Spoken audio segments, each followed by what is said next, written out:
नमस्कार, एक बार फिर से आप सभी का स्वागत है आपके अपने यूट्यूब चैनल जीके ऑन में। हम लोग पढ़ रहे हैं इंडियन पॉलिटी और इंडियन पॉलिटी के अंतर्गत आज का टॉपिक है the vice president of India, यानी कि भारत के उपराष्ट्रपति। तो भारत के उपराष्ट्रपति से जुड़े हुए जितने भी महत्वपूर्ण अनुच्छेद हैं और जो भी प्रश्न हैं सबको हम लोग इस वीडियो में कवर कर लेंगे।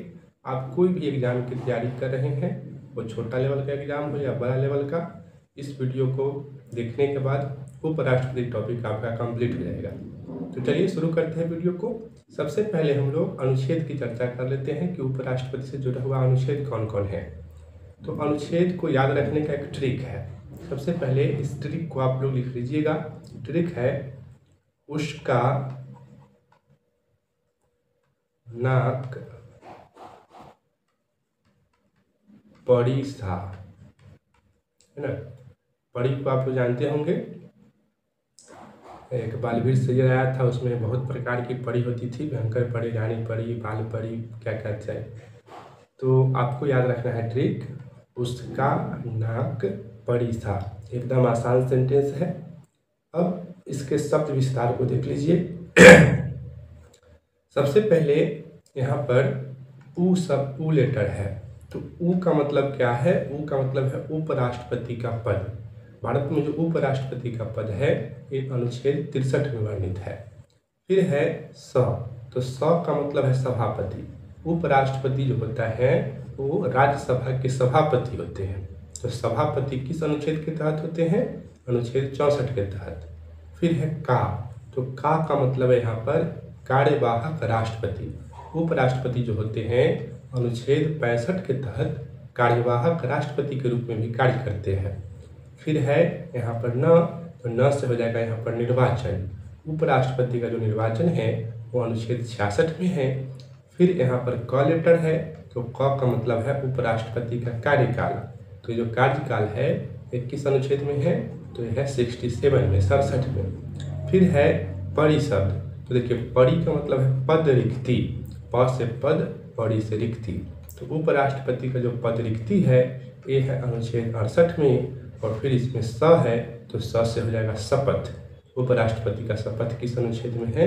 तो ये है अनुच्छेद 69 में। तो उसका नाक बड़ी सा, इसका अगर आप विस्तार कर लेते हैं तो उपराष्ट्रपति से जुड़े हुए सभी अनुच्छेद को आपको याद करने में आसानी होगी। अब इन सभी बातों को हम लोग विस्तार में समझते हैं। तो देखिए सबसे पहले यहाँ पर लिखा हुआ है कि उपराष्ट्रपति का पद अमेरिका के संविधान से लिया गया है। भारत में जो उपराष्ट्रपति का पद है वह किस देश के संविधान से लिया गया है? तो अमेरिका के संविधान से लिया गया है। तो आपको ये बात याद रखना है। पहला क्वेश्चन यही हो गया। दूसरा कि उपराष्ट्रपति का पद वरीयता क्रम में दूसरा सर्वोच्च पद है। देखिए भारतीय संविधान में वरीयता क्रम का निर्धारण किया गया है। तो जो वरीयता क्रम है, मैंने पिछले वीडियो में आपको बताया था कि राष्ट्रपति उसमें पहले नंबर पे आते हैं। राष्ट्रपति किस नंबर पे आते हैं? पहले नंबर पे। और दूसरा नंबर पर अगर पूछेगा कि दूसरा सर्वोच्च पद क्या है भारत के संविधान के हिसाब से, तो आप क्या बताएंगे? उपराष्ट्रपति को बताएंगे। ठीक है। और तीसरा भी मैं यहाँ पर बता देता हूँ। अगर कभी आपसे कोई पूछे कि तीसरा जो है पद कौन है, तो तीसरा सर्वोच्च पद जो है वो माना गया है प्रधानमंत्री के पद को। भारत के जो प्रधानमंत्री होते हैं वो वरीयता क्रम के हिसाब से तीसरे सर्वोच्च पद पे विद्यमान होते हैं। और आप लोगों को पता है तो कमेंट करके बताइए कि चौथा सर्वोच्च पद कौन है। पहला तो हो गया राष्ट्रपति, दूसरा मैंने बताया अभी उपराष्ट्रपति, तीसरा प्रधानमंत्री। चौथा कौन है? अगर आप जानते हैं तो कमेंट बॉक्स में बताइए। अब आगे बढ़ते हैं। सबसे पहले हम लोग उपराष्ट्रपति के वेतन और पेंशन की बात कर लेते हैं। देखिए लिखा हुआ है कि 2018 में उपराष्ट्रपति का वेतन 1.25 लाख से बढ़ाकर 4 लाख रुपए प्रति माह कर दिया गया। यानी कि आपसे पूछेगा कि वर्तमान समय में उपराष्ट्रपति का वेतन कितना है, आप क्या बताएंगे? 4 लाख है। पहले कितना था? तो 1.25 लाख था, 1.25 लाख था। इसको बढ़ाया कब गया है? 2018 में। तो अच्छे एग्जाम में ये भी पूछ सकता है कि राष्ट्रपति का वेतन 2018 से पहले कितना था? तो 1.25 लाख था। अब यहाँ पर ध्यान देने की बात है कि क्या उपराष्ट्रपति का जो वेतन मिलता है वह उपराष्ट्रपति के रूप में मिलता है। आपसे एग्जाम में सवाल पूछ सकता है कि उपराष्ट्रपति को वेतन किस रूप में मिलता है। आपको दे देगा ऑप्शन कि उपराष्ट्रपति के रूप में मिलता है, फिर दूसरा ऑप्शन आपको दे देगा कि सभापति, ये जो राज्यसभा के सभापति होते हैं तो क्या सभापति के रूप में मिलता है। तो ये सब सवाल आपसे पूछ सकता है। तो आपको ध्यान में रखना है कि उपराष्ट्रपति का जो वेतन मिलता है वह उपराष्ट्रपति के रूप में नहीं मिलता है। किस रूप में मिलता है, राज्यसभा के सभापति के रूप में। तो वही बात यहाँ पर लिखा हुआ है कि उपराष्ट्रपति का जो वेतन होता है वह उपराष्ट्रपति के रूप में नहीं बल्कि राज्यसभा के सभापति के रूप में मिलता है। तो हमें उम्मीद है कि आप इतना बात को समझ गए होंगे। अभी तक हम लोग 2-4 बात को पढ़े हैं। पहला, उपराष्ट्रपति का पद किस देश के संविधान से लिया गया, आप बताएंगे अमेरिका के संविधान से। दूसरा कि उपराष्ट्रपति का जो पद है वह वरीयता क्रम में कौन सा स्थान रखता है, ये दूसरा स्थान रखता है। तीसरा मैंने बात आपको बताया कि उपराष्ट्रपति का वेतन कितना है, 4 लाख। पहले कितना था, 1.25 लाख। बढ़ाया कब गया, 2018 में। और ये भी आपसे पूछ सकता है कि उपराष्ट्रपति का जो वेतन मिलता है क्या उपराष्ट्रपति के रूप में मिलता है। तो आप कहेंगे नहीं, उपराष्ट्रपति के रूप में नहीं मिलता है, यह राज्यसभा के सभापति के रूप में मिलता है। वेतन से जुड़ा हुआ कुछ और भी बात है जिसको हम लोग अब देखते हैं। देखिए यहाँ पर 2 नोट लिखा हुआ है। नोट नंबर 1 में कहता है कि उपराष्ट्रपति जब कार्यवाहक राष्ट्रपति बनता है तो राष्ट्रपति वाला वेतन एवं भत्ते पाता है। ये बड़ा ही इम्पोर्टेंट बात है। अभी मैं आपको पढ़ाऊंगा, मैंने भी बताया भी है कि अनुच्छेद 65 कहता है कि उपराष्ट्रपति कार्यवाहक राष्ट्रपति के रूप में कार्य करता है। तो जब उपराष्ट्रपति कार्यवाहक राष्ट्रपति बन जाएगा तो उसको वेतन भत्ता कौन सा मिलेगा। तो आपको याद रखना है जो वेतन भत्ता राष्ट्रपति को मिलता है वही उपराष्ट्रपति को मिलेगा। अब यहाँ एक महत्वपूर्ण बात है, इसे मान लीजिए कि उपराष्ट्रपति कार्यवाहक राष्ट्रपति बन गए, तो उनको जो वेतन भत्ता मिल रहा है किसका मिल रहा है, राष्ट्रपति वाला। तो आपके दिमाग में एक सवाल चलना चाहिए कि क्या ये जो राज्यसभा के सभापति के रूप में इनको वेतन भत्ता मिल रहा था वो मिलेगा या नहीं मिलेगा। तो इसका जवाब है कि नहीं मिलेगा। देखिए यहाँ नोट नंबर 2 में यही लिखा हुआ है कि उपराष्ट्रपति जब कार्यवाहक राष्ट्रपति बनता है तो राज्यसभा के सभापति वाला वेतन एवं भत्ता नहीं पाता। ये बात अनुच्छेद 97 में लिखी गई है, ये आपको ध्यान रखना है। अनुच्छेद 97 में क्या कहता है कि उपराष्ट्रपति जब कार्यवाहक राष्ट्रपति बन जाएंगे तो उन्हें जो राज्यसभा के सभापति के रूप में वेतन भत्ता मिल रहा था वो नहीं मिलेगा। तो वेतन भत्ता से यही सब सवाल आपसे पूछेगा। अब है पेंशन। तो उपराष्ट्रपति का जो पेंशन मिलता है ये वेतन का 50% मिलता है। आपको याद रखना है उपराष्ट्रपति का वेतन जितना भी होगा उसका 50% उनको पेंशन के रूप में प्रति माह मिलेगा। जैसे वर्तमान समय में उपराष्ट्रपति का वेतन 4 लाख है तो उनको पेंशन प्रति माह कितना मिलेगा, 2 लाख रुपया प्रति माह। और आपको ध्यान में रखना है कि ये जो है पेंशन संशोधन अधिनियम 2008 के द्वारा ये बात जो है कहा गया है। ठीक है, तो पहले जो है उपराष्ट्रपति का पेंशन 20,000 हुआ करता था। कितना हुआ करता था, 20,000। लेकिन उपराष्ट्रपति पेंशन संशोधन अधिनियम कब आया, ये आया 2008 में। और इसमें कहा गया कि अब उपराष्ट्रपति का जो पेंशन होगा वो वेतन का 50% होगा। समझ गए। अब आगे बढ़ते हैं। देखिए एक बड़ा ही इम्पोर्टेंट सेंटेंस यहाँ पर लिखा हुआ है कि उपराष्ट्रपति को हिज सुपरफ्लुअस हाइनेस कहा जाता है। ये सेंटेंस लिख के आपसे पूछ देगा कि हिज सुपरफ्लुअस हाइनेस किसके लिए प्रयोग किया गया है, राष्ट्रपति के लिए, उपराष्ट्रपति के लिए, प्रधानमंत्री के लिए, इनमें सभी के लिए। तो आप क्या बताएंगे, उपराष्ट्रपति के लिए। हिज सुपरफ्लुअस हाइनेस का मतलब क्या होता है इसको मैं आपको समझाता हूँ। देखिए सुपरफ्लुअस हाइनेस का मतलब होता है कि आवश्यकता से अधिक चीज़ मिल जाना। जैसे अगर आप किसी चीज़ लायक नहीं है और वो चीज़ आपको मिल गया तो उसको क्या बोलेंगे, हिज सुपरफ्लुअस हाइनेस। जैसे भारत में जो उपराष्ट्रपति है उनको कोई कार्य ही नहीं दिया गया है। ठीक है, तो ये पद जो है एक हाइनेस को दिखाता है, सुपरफ्लुअस हाइनेस को दिखाता है। तो इसलिए उपराष्ट्रपति को कौन सा वाक्य कहा जाता है, हिज सुपरफ्लुअस हाइनेस। तो आप ये समझ गए। अब आगे बढ़ते हैं, अब सभी अनुच्छेदों को हम लोग डिटेल से पढ़ते हैं। तो अनुच्छेद 63, अभी मैंने आपको ट्रिक में बताया है कि भारत में उपराष्ट्रपति होगा, यानी कि उपराष्ट्रपति का पद। तो कभी भी सवाल पूछे कि उपराष्ट्रपति का पद किस अनुच्छेद में है, आप बताएंगे अनुच्छेद 63 में कहेगा, 63 में है। अब अनुच्छेद 64 को देखते हैं। अनुच्छेद 64 क्या कहता है, तो देखिए अनुच्छेद 64 कहता है कि उपराष्ट्रपति राज्यसभा का पदेन सभापति होगा। ट्रिक में हम लोग ये सब पढ़ चुके हैं, अब इसको गहराई में पढ़ते हैं। उपराष्ट्रपति जो होते हैं वो राज्यसभा के पदेन सभापति होते हैं, यानी कि कोई भी व्यक्ति अगर उपराष्ट्रपति बनेगा तो ऑटोमेटिक वो राज्यसभा का सभापति बन जाएगा। ठीक है, अब ये अनुच्छेद 64 से और क्या क्या सवाल निकल कर आता है उसको देखिए। देखिए यहाँ पर लिखा है कि उपराष्ट्रपति राज्यसभा की कार्यवाही का संचालन करता है। राज्यसभा की जो कार्यवाही होती है उसके संचालन कौन करता है, तो ये उपराष्ट्रपति करते हैं। जैसे लोकसभा में लोकसभा के अध्यक्ष जो होते हैं वो लोकसभा के कार्यवाही का संचालन करते हैं, ठीक उसी प्रकार से राज्यसभा में राज्यसभा के कार्यवाही का संचालन कौन करते हैं, तो ये करते हैं उपराष्ट्रपति। आगे है कि उपराष्ट्रपति राज्यसभा के सदस्य नहीं होते, बड़ा ही महत्वपूर्ण बात है। उपराष्ट्रपति जो होते हैं राज्यसभा के अध्यक्ष होते हैं, सभापति होते हैं, लेकिन वो इसके सदस्य नहीं होते हैं। तो एक सवाल बहुत बार एग्जाम में आता है कि कौन सा व्यक्ति किसी सदन का सदस्य तो होता है, उस सदन का अध्यक्ष तो होता है लेकिन उसका सदस्य नहीं होता है। तो आप क्या बताएंगे, उपराष्ट्रपति। उपराष्ट्रपति राज्यसभा का अध्यक्ष होता है, सभापति होता है, लेकिन वह इसका सदस्य नहीं होता है। तो उम्मीद है कि आप इस बात को समझ गए होंगे।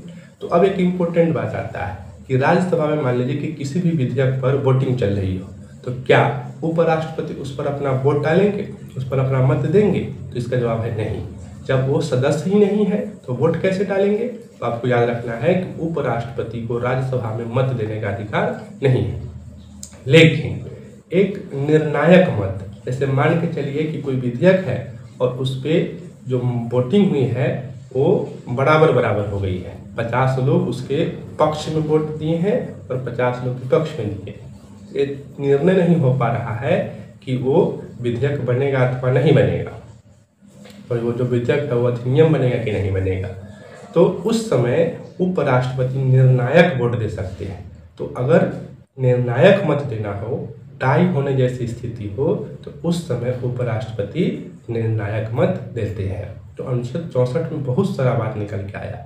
आपसे क्या क्या पूछेगा, आपसे पूछेगा कि राज्यसभा का पदेन सभापति कौन होता है, आप कहेंगे उपराष्ट्रपति होता है। किस अनुच्छेद के तहत होता है, तो अनुच्छेद 64 के तहत होता है। फिर आपसे पूछेगा कि राज्यसभा के कार्यवाही का संचालन कौन करता है, आप बताएंगे उपराष्ट्रपति। क्या उपराष्ट्रपति राज्यसभा का सदस्य होता है, तो नहीं होता है। उपराष्ट्रपति राज्यसभा का सदस्य होता है, तो आप कहेंगे नहीं होता है। तो क्या वोट डाल सकता है, तो नहीं डाल सकता है, लेकिन निर्णायक वोट डाल सकता है। तो ये सब बात अनुच्छेद 64 से आपको याद रखना है। अब आगे बढ़ते हैं, अब अनुच्छेद 65 को देखते हैं। अनुच्छेद 65 कहता है कि उपराष्ट्रपति कार्यवाहक राष्ट्रपति के रूप में कार्य करेगा और शपथ लेगा। ठीक है, जैसे मान लीजिए कि राष्ट्रपति का पद किसी वजह से खाली हो गया, राष्ट्रपति की मृत्यु हो गई, या उनको महाभियोग लगा के हटा दिया गया, या वो अस्वस्थ है, तो कोई भी ऐसा वजह है जिसमें ऐसा है कि राष्ट्रपति का पद खाली हो रहा है। तो आप पढ़े थे राष्ट्रपति वाला टॉपिक में कि राष्ट्रपति का जो पोस्ट है वो 1 सेकंड के लिए भी खाली नहीं रह सकता। ठीक है, तो राष्ट्रपति अगर किसी वजह से उनका पद रिक्त हो रहा है तो उस समय कार्यवाहक राष्ट्रपति बन जाते हैं। कौन बन जाते हैं, उपराष्ट्रपति। तो ये अनुच्छेद 65 के तहत ऐसा होता है, मैंने पहले भी आपको पढ़ाया है। यहाँ 2 इम्पोर्टेंट नोट है। पहला नोट है कि उपराष्ट्रपति अनुच्छेद 62 के तहत अधिकतम 6 महीने तक ही कार्यवाहक राष्ट्रपति के रूप में कार्य कर सकता है, जबकि अमेरिका में कार्यवाहक राष्ट्रपति से समय के लिए रहते हैं। देखिए इसको समझिए, इसमें मैंने बताया कि जैसे मान लीजिए कि अभी राष्ट्रपति का पद खाली हो गया, राष्ट्रपति की मृत्यु हो गई, तो उपराष्ट्रपति कितने समय तक के लिए कार्यवाहक राष्ट्रपति बनेंगे, तो अधिकतम 6 माह के तक ही, 6 माह के अंदर ही राष्ट्रपति का चुनाव करा लेना होता है। ठीक है, अगर अमेरिका के संविधान से तुलना कीजिएगा तो अमेरिका के संविधान में क्या है कि वो जो कार्यवाहक राष्ट्रपति होते हैं वो शेष समय के लिए बनते हैं। ठीक है, जैसे मान लीजिए कि अगर 2 साल का समय बचा हुआ है राष्ट्रपति का कार्यकाल पूरा होने में, ये कहाँ की बात हो रही है? अमेरिका की। तो अगर 2 साल पहले मृत्यु हो गई, कार्यकाल में भी 2 साल बचा हुआ है और राष्ट्रपति की मृत्यु हो गई, तो वो जो उपराष्ट्रपति होंगे वो 6 महीने के लिए नहीं, पूरा 2 साल के लिए जितना समय बचा रहेगा उतने समय के लिए वो राष्ट्रपति के रूप में रहेंगे। लेकिन भारत में ऐसा नहीं है। भारत में कहा गया है कि 6 माह के अंदर ही आपको चुनाव करा लेना है और नया राष्ट्रपति बना लेना है। ठीक है, तो ये आपसे पूछेगा कि उपराष्ट्रपति कार्यवाहक राष्ट्रपति के रूप में अधिकतम कितने समय तक कार्य करेगा? तो 6 माह में। और पूछेगा कि अमेरिका में उपराष्ट्रपति कार्यवाहक राष्ट्रपति के रूप में कितने समय तक कार्य करेगा? तो आप क्या बताएंगे? शेष समय के लिए, जितना भी समय कार्यकाल का बचा हुआ है उतना समय के लिए। अब नोट नंबर 2 को समझिए। इसमें लिखा हुआ है कि जब उपराष्ट्रपति कार्यवाहक राष्ट्रपति के रूप में कार्य करते हैं तो राज्यसभा के सभापति के रूप में कार्य नहीं करते हैं, है ना। मतलब दोहरा दबाव इनके ऊपर नहीं होता है। आप अभी समझे हैं कि अनुच्छेद 64 कहता है कि उपराष्ट्रपति राज्यसभा के सभापति के रूप में कार्य करेंगे, लेकिन जब ये कार्यवाहक राष्ट्रपति बन जाते हैं तो उस समय उपराष्ट्रपति राज्यसभा के सभापति के रूप में कार्य नहीं करते हैं। तो अब सवाल है कि कौन कार्य करते हैं? तो उस समय राज्यसभा के जो उपसभापति होते हैं, कौन? राज्यसभा के उपसभापति, वो कार्य करते हैं किस रूप में? कार्यवाहक राज्यसभा के सभापति के रूप में। तो यही यहाँ पर लिखा हुआ है कि उस समय राज्यसभा के उपसभापति सभापति के रूप में कार्य करते हैं। तो नोट नंबर 2 स्पष्ट हो गया होगा। 2-3 सवाल यहाँ से पूछेगा। पहला कि उपराष्ट्रपति जब कार्यवाहक राष्ट्रपति के रूप में कार्य करते हैं तो क्या राज्यसभा के सभापति के रूप में कार्य करते हैं? तो आपका जवाब क्या होगा? नहीं करते हैं। तो सवाल पूछेगा कि उस समय कौन राज्यसभा के सभापति के रूप में कार्य करते हैं? तो आप क्या बताएंगे? उस समय राज्यसभा के उपसभापति जो होते हैं वो सभापति के रूप में कार्य करते हैं। आप लोगों के लिए 2 सवाल मैं छोड़ रहा हूं, कमेंट बॉक्स में आप लोग बताइए कि राज्यसभा के प्रथम सभापति कौन थे, है ना। और आपको पता होगा कि प्रथम उपराष्ट्रपति कौन थे तो आप तुरंत बता दीजिएगा। तो पहला बताइए कि राज्यसभा के प्रथम उपसभापति कौन थे, सभापति कौन थे, और दूसरा कि उपसभापति कौन थे। सभापति और उपसभापति दोनों आप लोगों को कमेंट बॉक्स में बताना है। अब हम लोग नेक्स्ट अनुच्छेद की तरफ चलते हैं। अनुच्छेद 66 बहुत इंपॉर्टेंट है, यहाँ से बहुत सारा सवाल आएगा।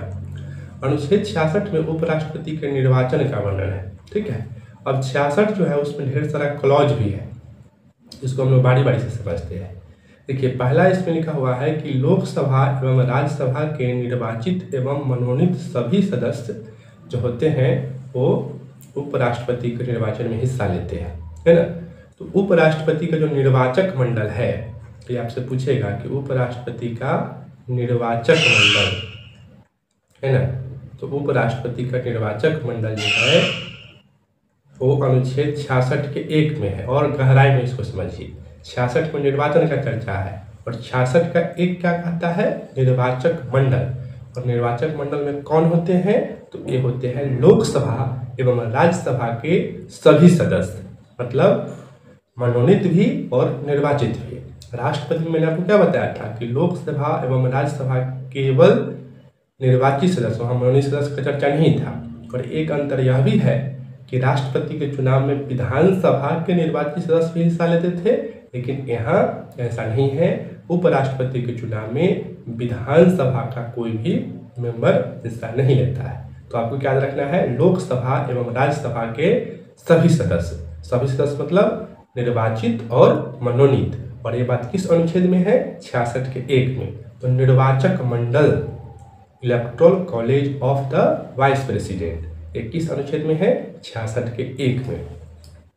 आगे है कि जैसे राष्ट्रपति का चुनाव अप्रत्यक्ष चुनाव होता था, वैसे ही उपराष्ट्रपति का चुनाव भी अप्रत्यक्ष होता है। यहाँ भी गुप्त मत है, आनुपातिक प्रतिनिधित्व प्रणाली है, एकल संक्रमणीय मत पद्धति है। तो सब कुछ वैसा ही है। यहाँ प्रस्तावक का संख्या में चेंज नहीं है। वहाँ मैंने बताया था कि प्रस्तावक और अनुमोदक 50-50 होते हैं, लेकिन यहाँ प्रस्तावक 20 और अनुमोदक भी 20 ही होते हैं। जबकि जमानत राशि कितनी होती है? 15,000। तो प्रस्तावक 20, अनुमोदक 20, जमानत राशि 15,000।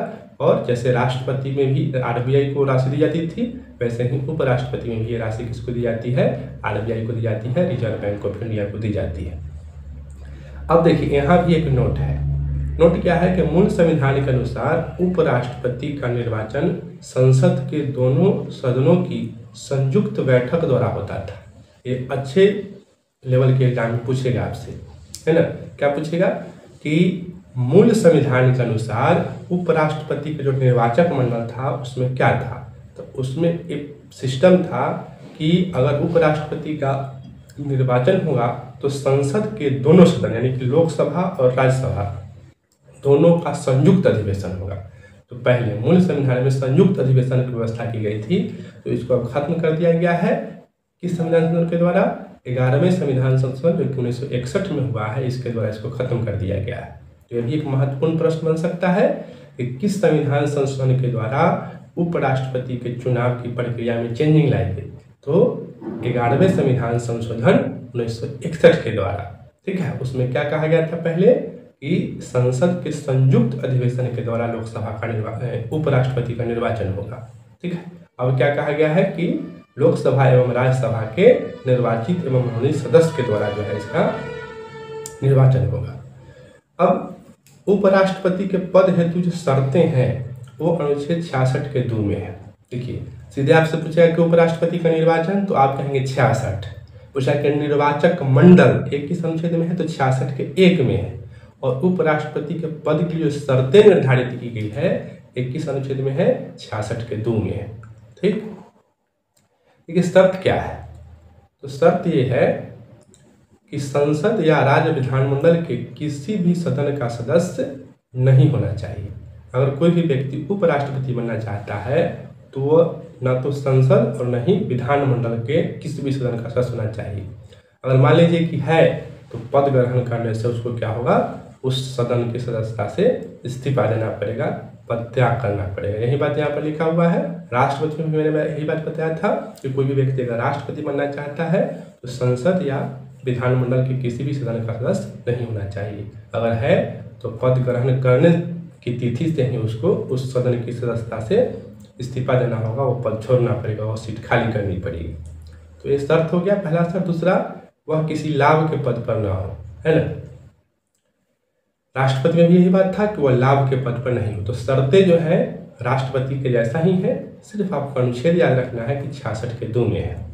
अब है उपराष्ट्रपति बनने की अर्हताएं यानी कि योग्यता। अगर कोई व्यक्ति उपराष्ट्रपति बनना चाहता है तो उसके लिए क्या क्या योग्यता होनी चाहिए। तो पहला बात तो आपको याद रखना है कि अनुच्छेद 66 के 3 में बात लिखा हुआ है। उपराष्ट्रपति बनने की जो अर्हताएं हैं, योग्यताएं हैं, 21 अनुच्छेद में है, 66 के 3 में, है ना। मैं फिर से बोल देता हूँ, अनुच्छेद 66 पूछेगा तो उसमें बताएंगे निर्वाचन, उपराष्ट्रपति का निर्वाचन अनुच्छेद 66। 66 के 1 में क्या है, तो यह है उपराष्ट्रपति का निर्वाचक मंडल। 66 के 2 में क्या है, तो उपराष्ट्रपति के पद के लिए शर्तें। और 66 के 3 में क्या है, तो उपराष्ट्रपति के पद के लिए योग्यताएं, अर्हताएं। तो ये क्या क्या है, तो राष्ट्रपति के जैसा ही है, सिर्फ एक चीज चेंजिंग है ना। भारत का नागरिक होना चाहिए, न्यूनतम आयु 35 वर्ष होनी चाहिए, राज्यसभा का सदस्य बनने योग्य हो। देखिए यहाँ पर चेंजिंग हो गया। राष्ट्रपति में बताया था कि लोकसभा के सदस्य बनने योग्य हो, है ना, मतलब योग्यता रखता हो, वहाँ होना जरूरी नहीं है। राष्ट्रपति में भी और उपराष्ट्रपति में भी मैंने अंतर सिर्फ ये बता दिया कि राष्ट्रपति में था कि वह लोकसभा का सदस्य बनने योग्य हो, जबकि उपराष्ट्रपति में क्या है, यह राज्यसभा के सदस्य बनने योग्य हो। तो स्पष्ट हो गया। अब है कि लाभ के पद पर न हो, है ना।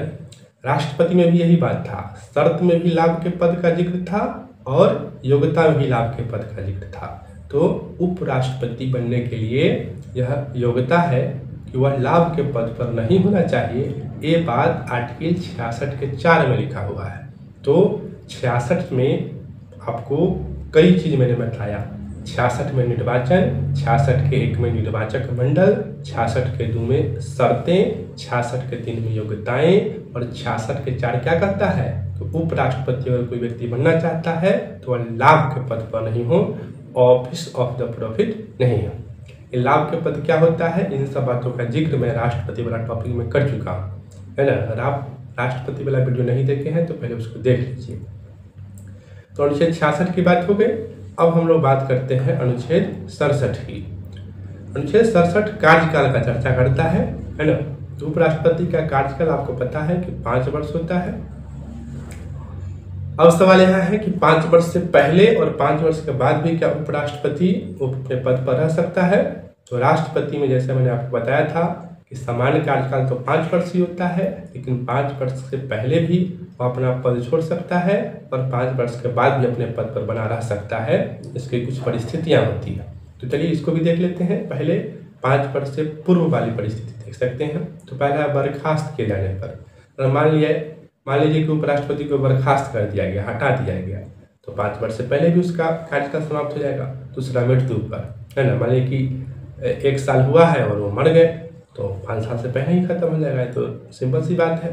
दूसरा है कि निर्वाचन की अवैधता पर, मान लीजिए कि कोई भी व्यक्ति उपराष्ट्रपति बन गया लेकिन निर्वाचन जो है वो अवैध करार दे दिया गया, तो उस स्थिति में भी उपराष्ट्रपति का पद 5 वर्ष से पहले खाली हो सकता है। और अगला है कि राष्ट्रपति को त्याग पत्र देने पर, इस 67 के क में लिखा हुआ है ना। तो अनुच्छेद 67 में भी गहराई है।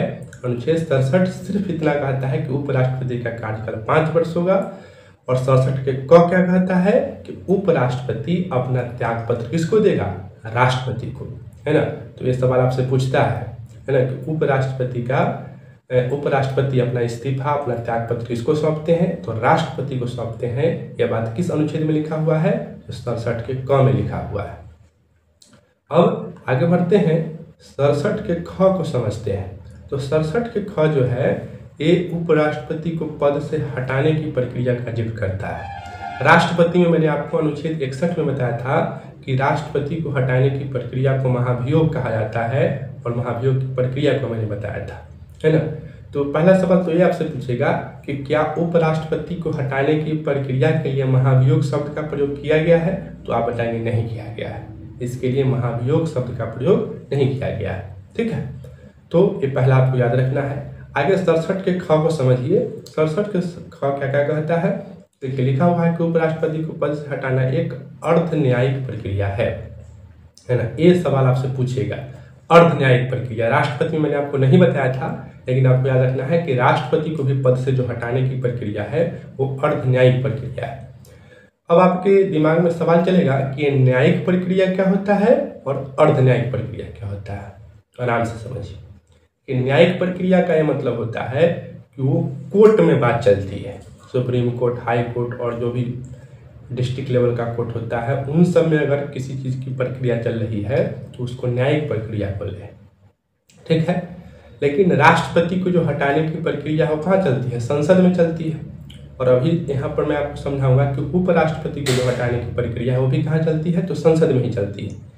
तो एक कोर्ट का मामला नहीं है, तो इसलिए इसको क्या बोलते हैं, अर्ध न्यायिक प्रक्रिया। तो न्यायिक प्रक्रिया का मतलब जो कोर्ट में मामला हो, और अगर कोर्ट में नहीं है, वो संसद के सदन में ही मामला निपट रहा है, तो उसको क्या बोलते हैं, उसको हम लोग बोलते हैं अर्ध न्यायिक प्रक्रिया, ठीक है। तो उपराष्ट्रपति को पद से हटाया जाना या राष्ट्रपति को पद से हटाया जाना कैसी प्रक्रिया है, अर्ध न्यायिक प्रक्रिया। तो इसमें भी वही बात है कि इसकी सूचना 14 दिन पूर्व दी जाएगी। अगर उपराष्ट्रपति को पद से हटाने जाने का प्रयास किया जा रहा है संसद में, तो इसकी सूचना कितने दिन पहले दी जाएगी, 14 दिन पहले दी जाएगी। अब देखिए इसको हटाया कैसे जाएगा। तो हटाने के लिए सबसे पहले राज्यसभा में प्रभावी बहुमत क्या होता है, तो यह एक प्रकार का विशेष बहुमत होता है, ठीक है। तो विशेष बहुमत से एक संकल्प पारित करती है, फिर लोकसभा इस साधारण बहुमत से सहमति देती है, इस पत्र या प्रक्रिया संपन्न हो जाती है। देखिए क्या है 67 के ख में क्या क्या बात है, इसको आराम से समझ लीजिए। 2-4 बातें हैं। पहला क्या आपसे पूछेगा कि उपराष्ट्रपति को पद से हटाने की प्रक्रिया का उल्लेख किस अनुच्छेद में है, आप कहेंगे 67 के ख में है। दूसरा, ये प्रक्रिया कैसी है, न्यायिक है या अर्ध न्यायिक है, आप क्या बताएंगे, अर्ध न्यायिक है। सूचना कितने दिन पहले दी जाएगी उपराष्ट्रपति को, तो राष्ट्रपति के जैसा ही 14 दिन पूर्व दी जाएगी। अब है कि कैसे, प्रोसेस क्या है। प्रोसेस ये है कि राज्यसभा में उसको प्रभावी बहुमत, है ना। प्रभावी बहुमत क्या होता है, तो प्रभावी बहुमत का मतलब होता है तत्कालिक सदस्यों का, मतलब जितना सदस्य उस टाइम है उसका विशेष बहुमत होना चाहिए। ठीक है, तो ये आपसे पूछेगा कि राज्यसभा में, है ना, इसको बुलाया जाएगा। अब है एक और बात ध्यान देने योग्य है, मैंने आपको राष्ट्रपति में पढ़ाया था कि राष्ट्रपति पर जो महाभियोग लाया जाता है वह संसद के किसी सदन में लाया जा सकता है, लोकसभा में भी और राज्यसभा में भी, है ना। लोकसभा भी महाभियोग का प्रस्ताव ला सकता था और राज्यसभा भी ला सकता था, लेकिन उपराष्ट्रपति में ऐसा नहीं है। उपराष्ट्रपति में सबसे पहले राज्यसभा में ही यह पारित होगा, है ना। उपराष्ट्रपति को हटाना है तो सबसे पहले कहाँ आएगा प्रस्ताव? राज्यसभा में ही आएगा, लोकसभा में नहीं आएगा, है ना। आप समझ पा रहे होंगे क्यों? क्योंकि यह राज्यसभा का सभापति होता है। तो इसको हटाने का प्रस्ताव कहाँ आएगा? राज्यसभा में। राज्यसभा में कैसे पारित होगा? साधारण बहुमत से या विशेष बहुमत से? तो आप कहेंगे विशेष बहुमत से, है ना। विशेष बहुमत की जगह पर प्रभावी बहुमत भी आ सकता है लिखा हुआ, तो विशेष बहुमत या प्रभावी बहुमत से पारित हो जाएगा। उसके बाद फिर क्या जाएगा? लोकसभा में जाएगा, और लोकसभा इसको अपना सहमति देगा, साधारण बहुमत से देगा। तो यहाँ पर अंतर है, राज्यसभा विशेष बहुमत से पास करेगा और लोकसभा साधारण बहुमत से अपनी सहमति देगी। अगर ऐसा हो गया तो जो उपराष्ट्रपति है उनको अपने पद से इस्तीफा देना पड़ेगा, उनका पद अपना छोड़ना पड़ेगा। तो ये 67 के ख की बात हो गई। अब है 67 के ग। देखिए बहुत डीपली हम लोग पढ़ रहे हैं, है ना। मैं चाहता हूँ कि ऐसा पढ़ लीजिए कि किसी भी तरह का सवाल अगर आए तो आपको छूटे नहीं, है ना। तो इसमें मतलब मैंने पहले भी आपको कहा है कि ये जो पॉलिटी टॉपिक है, ये टॉपिक बहुत महत्वपूर्ण टॉपिक है। इसको समझने के लिए दिमाग चाहिए, सब लोग इसको नहीं समझ सकते हैं, है ना। ये जो सोचिए कि सिर्फ ऑब्जेक्टिव इक्का दुक्का रट ले तो उससे काम चल जाएगा, तो वो अब बात नहीं है। आपको इसको गहराई में पढ़ना पड़ेगा और तब जाकर आप जो है एग्जाम को क्रैक कर पाइएगा, है ना। एग्जाम पास नहीं होना है, एग्जाम को क्रैक करना है ताकि आपको जॉब लगे, है ना। बहुत सारे लोग हैं कि बहुत सारे एग्जाम पास करते हैं लेकिन उनको जॉब नहीं मिलती। क्यों? क्योंकि वो गहराई में नहीं पढ़ते हैं, है ना। 1 नंबर 2 नंबर से मेरिट लिस्ट में नाम नहीं आता, तो इसलिए मैं गहराई में पढ़ा रहा हूँ ताकि आप एग्जाम को पास नहीं करें, क्रैक करें, है ना। अब 67 को ग को देख लेते हैं। 67 के ग कहता है कि उपराष्ट्रपति कार्यकाल समाप्त होने के बाद भी तब तक पद पर बना रहेगा जब तक उसका उत्तराधिकारी पद ग्रहण न कर ले। यानी कि उपराष्ट्रपति 5 साल पूरा होने के बाद भी अपने पद पर बना रहेगा। कब तक? जब तक उसका उत्तराधिकारी पद ग्रहण न कर ले। 67 के ग में है। जो अनुच्छेद 67 में 4 तरह की बात हो गई। सीधे 67 में पूछेगा आपसे कि क्या लिखा हुआ है, तो आप कहेंगे कि उपराष्ट्रपति का कार्यकाल 5 वर्ष होता है, सिर्फ इतना लिखा हुआ है। ठीक है। 67 के क में क्या लिखा हुआ है? तो 67 के क में लिखा हुआ है कि उपराष्ट्रपति राष्ट्रपति को अपना इस्तीफा देकर अपने पद से हट सकता है। 67 के ख में क्या है? तो उपराष्ट्रपति को हटाने की प्रक्रिया। और 67 के ग में क्या है? तो उपराष्ट्रपति 5 वर्ष के बाद भी अपने पद पर बना रह सकता है। तो हो गया 67। अब 68 की बात करते हैं। तो अनुच्छेद 68 में है उपराष्ट्रपति के पद की रिक्ति, है ना। इसको समझिए, उपराष्ट्रपति के पद की रिक्ति। जैसे मान लीजिए कि उपराष्ट्रपति का पद किसी वजह से खाली हो गया। अब खाली हो गया तो अब क्या होगा? तो ये बात अनुच्छेद 68 में लिखा हुआ है। तो पद रिक्ति आए शब्द कि उपराष्ट्रपति की पद रिक्ति या पद मुक्त, ये किस अनुच्छेद में है? तो अनुच्छेद 68 में है। ये क्या कहता है? ये कहता है 2 बात। पहला कि उपराष्ट्रपति का चुनाव वर्तमान उपराष्ट्रपति के कार्यकाल समाप्त होने से पूर्व करा लेना है। ठीक है। अनुच्छेद 68 में 2 बातें लिखी हुई है। पहला बात क्या है कि नए उपराष्ट्रपति का जो चुनाव होगा वो वर्तमान उपराष्ट्रपति के कार्यकाल पूरा होने से पहले करा लिया जाएगा। ठीक है। तो ये तो उस तरह की बात हो गई कि उपराष्ट्रपति अपना कार्यकाल पूरा कर रहे हैं, है ना। तो उस स्थिति में चुनाव जो है मतलब कुछ समय पहले ही करा लेना है। तो यह अनुच्छेद 68 में लिखा हुआ है।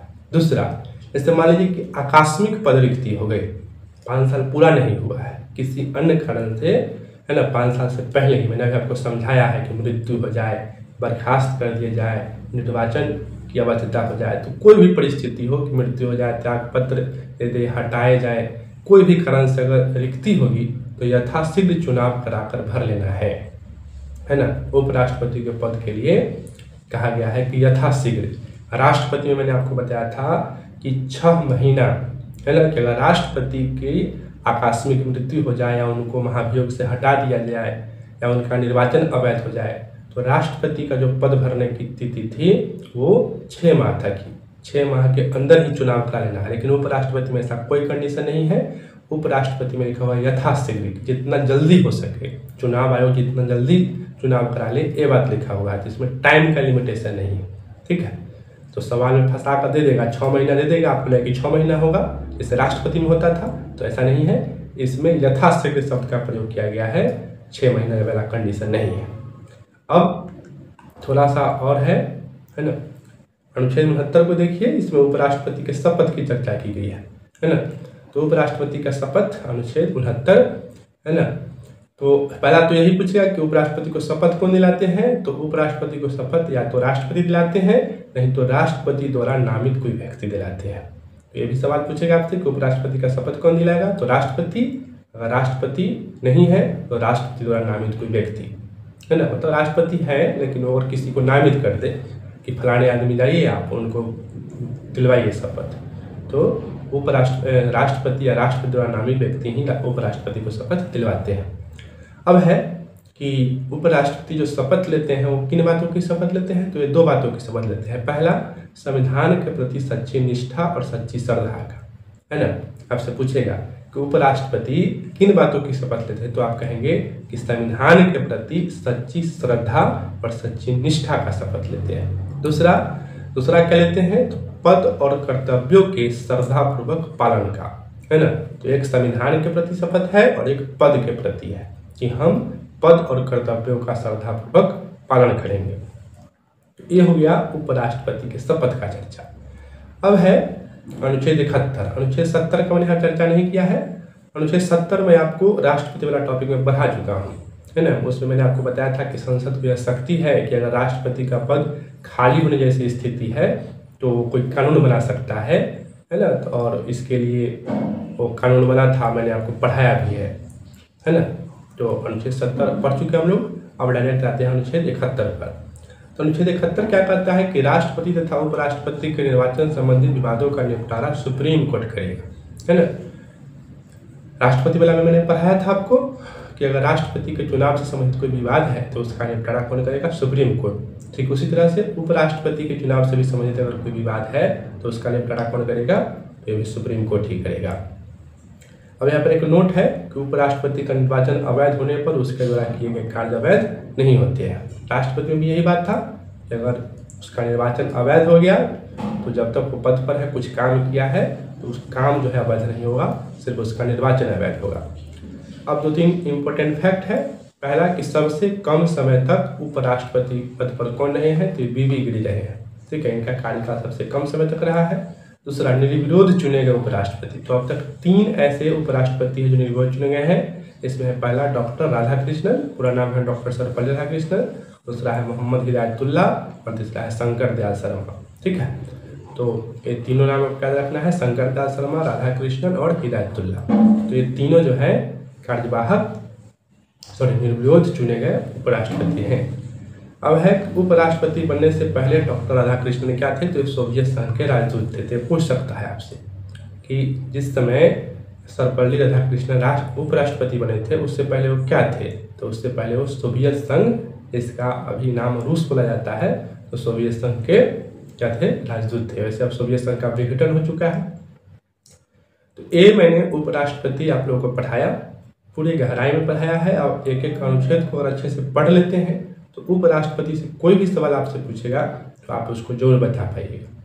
तो मिलते हैं फिर प्रधानमंत्री और मंत्रिपरिषद के एक नए टॉपिक के साथ। तब तक के लिए धन्यवाद। जय हिंद, जय भारत।